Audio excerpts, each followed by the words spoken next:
I will wait a minute here.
All right, got to get rolling.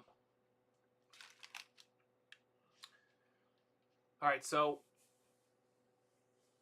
what to talk about? I guess. Well, we can see that the spy, despite what happened over the weekend, we're just within the parameters, guys. I mean, we're talking about the here's the anchored view app from the all-time high, still in control. You know, Friday's essentially what Friday was working with was within those parameters, right? So here's the uptrend ray from here, fighting against the downtrend plus the anchored VWAP. It's low. This uptrend right here. So right now we're looking like we're having an inside day. Volume was elevated on Friday, so usually when you have that elevation and big move, the range is extended. You're probably gonna have an inside day to follow. Obviously, anything could happen with the news. We have some heavy earnings coming up this week that might be able to influence to a certain extent.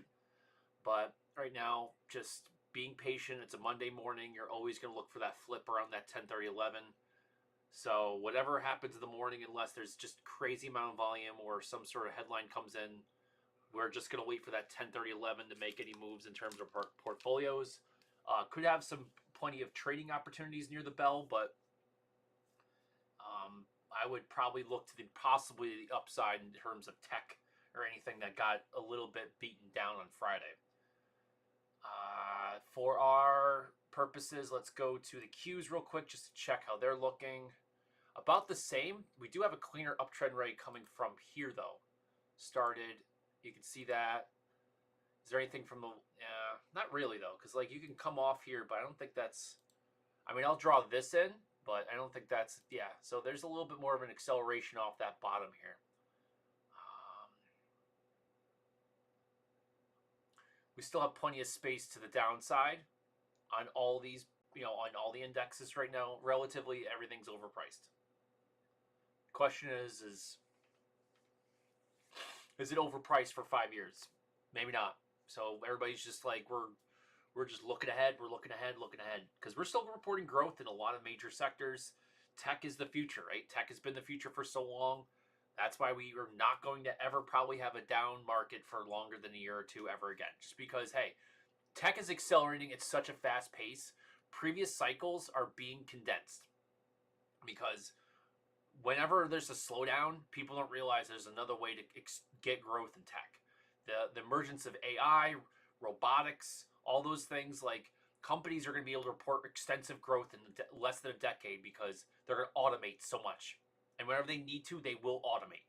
And if automation means losing jobs and they're just replacing people with robots, we're saving on the, obviously EPS should probably be going up. Obviously there's an initial burden, but you know what I mean? The point is that those guys are going to be reporting substantial EPS growth and revenue growth, or they're just looking to expand, right? So they have the people they want, but they don't have enough.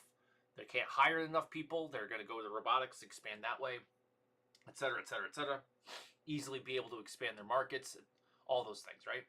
So tech is just always going to be your easy play here. Let's look to the XLV and start getting into our realm here. That is a sharp sell-off. Wow.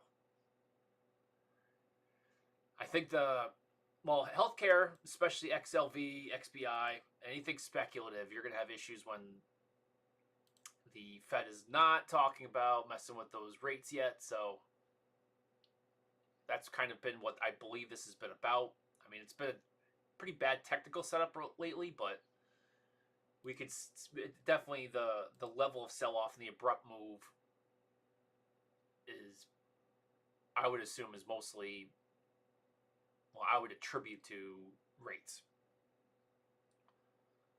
XBI not looking any better, actually worse in a way. Not as abrupt, but well, that tells me. I mean, if they've been doing it, if they've been selling off longer, and they're just give me a second here. Why would the XLV be worse? That's interesting. What's IBB look like? More like the XLV.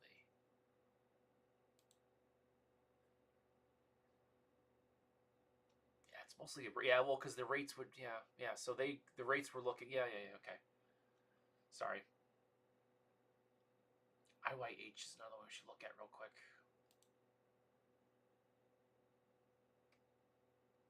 At some point it'll load.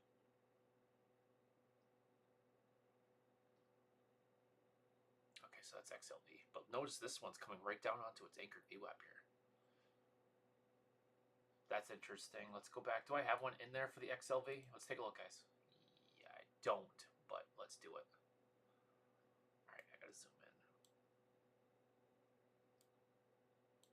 Let's see if this is gonna be a bounce for today.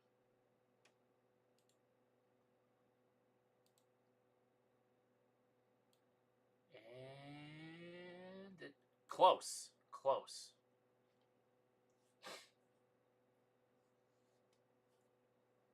I don't know. This is either telling me that we have another day of just it's going to pop down through, and then maybe we get a snap above, get a nice long shadow. Maybe it needs to tag the anchored VWAP or the 200-day EMA. I mean, the angle of attack tells us that there's a good chance this is going lower, but we are trading completely outside the daily Keltner channel, so might not be right now, but give it a week, and maybe she wants to come down. Maybe give it enough time for this anchored VWAP to come up higher. That would at least give us a chance for this anchored VWAP to come down a little bit. It's interesting. I haven't felt great basically for almost a month about healthcare. We haven't really done too much on the buying side unless it's been a reaction to news for individual tickers. But in terms of like broad, let's buy things up, we've been off since November. Like, this is when we loaded, right? We did stuff in November, and we've been paying, we've been selling more than buying, really. At least in terms of size.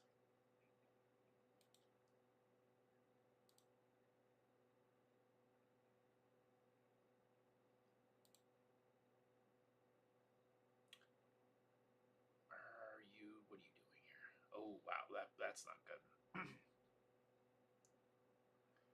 Is CVS broken right now?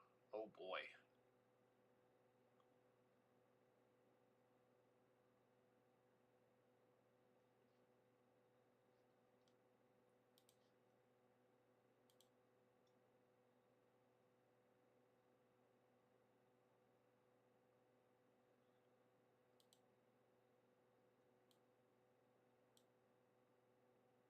I don't want that. Hold a second, guys. I'm sorry.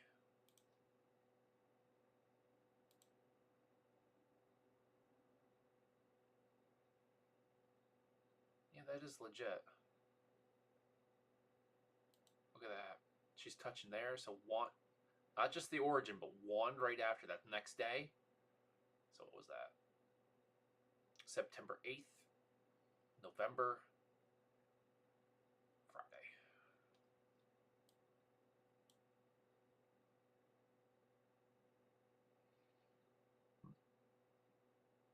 Yikes.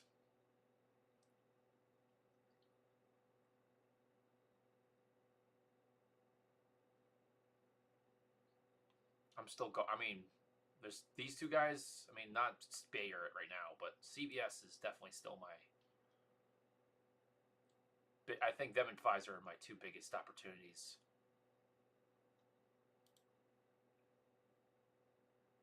That's a mess too. Look at that. I clean that up. I'll clean that up today. At least try to get to it. What are you doing, Santa Fe?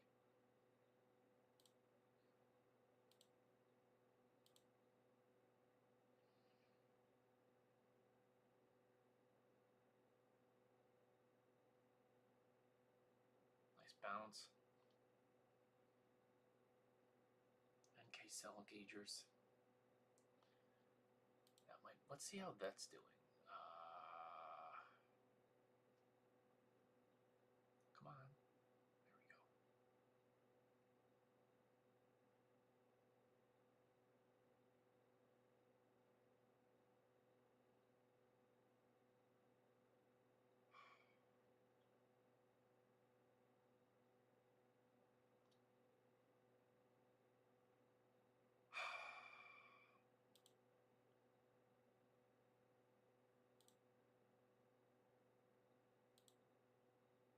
And now I'm getting all over the place here.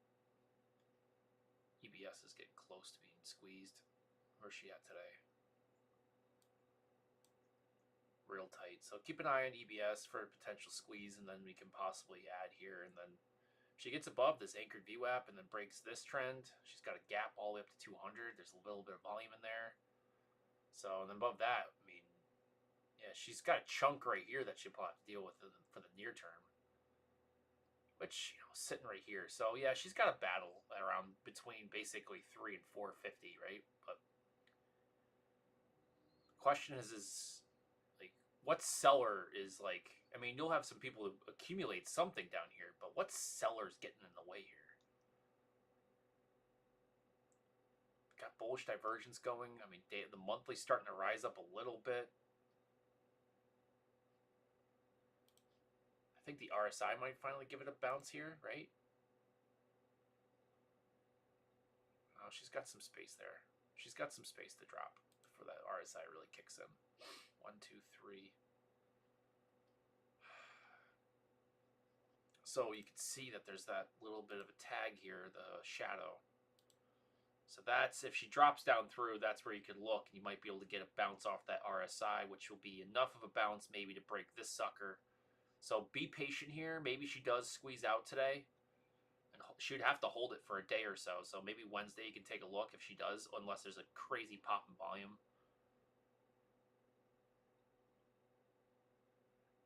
All right, let's move on to bioreactor, and then I'm going to be on time for trading today.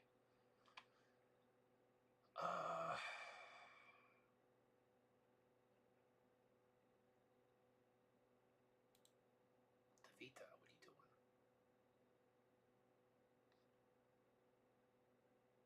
Nothing.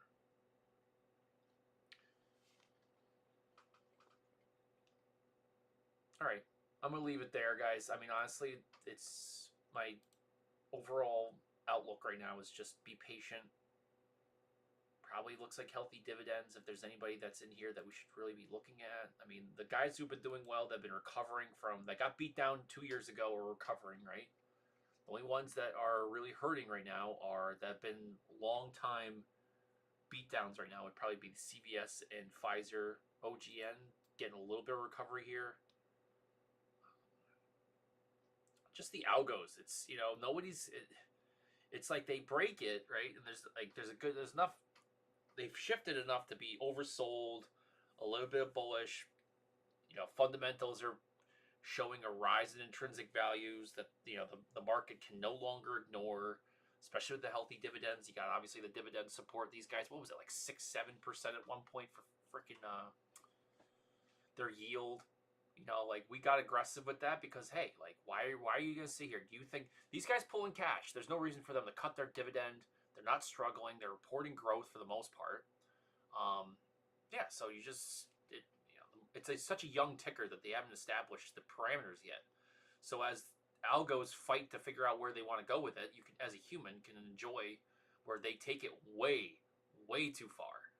And And then when humans start to step in, there's some volume. They're like, oh, we should probably go the other way. And that's, you can see these volume, here's the reversals, right? So all of a sudden there's like nothing going on. It's chipping on. Oh, a little bit of volume. And then get down here. It's like, hey, a lot of volume, not a lot of movement. Okay, well, that's where you're going to be looking for one of these trend breaks.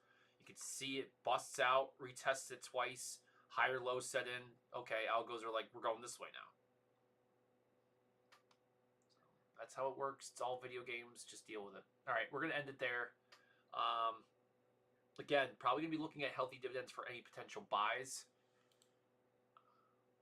Bio boom, speculative stuff. I guess I could say I'm still looking to get rid of some AQST if she spikes again, but I doubt it. CKPT might be a good buy. Still, she broke that one, but I don't know. We'd have to wait, get above this anchored VWAP to even think about it. And there's one from here, right? So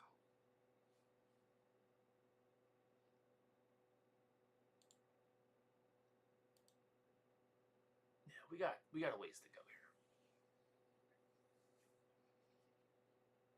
Notice it got in control, rejected here. Why did it stop here? Anchored VWAP.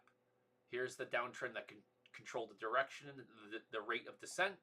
Broke that, came out, floated around, dealing with all these downtrend rays, right? She gets above, breaks out here, fails almost every single, fails and then gets above, holds above the anchored VWAP, gets below, above. I mean, you could just see that this is this pivotal spot where it has to make a strong decision of what it's really going to do, right? And then failure here, and then this one's been in control. Got above, looks good. Got below, looks bad. Now we're back. See, it's just all one to the next. That's how this world's going to work. What's the proximal low here? It's this sucker. Has that been in any way helping out? It was helping out, right? You can see this spots where it wants to fight. So she's bearish. We have to wait.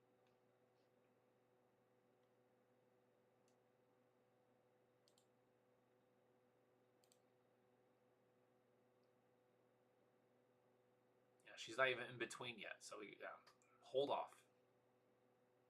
She does have from here though.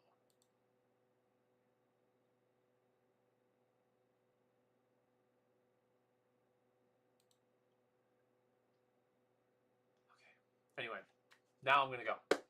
Nothing much going on. Just hang out. Be patient. If you have any tickers, put them in the chat. I will post my watch list for the day there. Working on a couple write-ups. Still taking forever for me to get done, but I promise I'll have them done by the end of the day. And just be patient. Look for that 10:30, 11 o'clock opportunity, see if the market wants to flip its direction, and then maybe we can start to look to do something around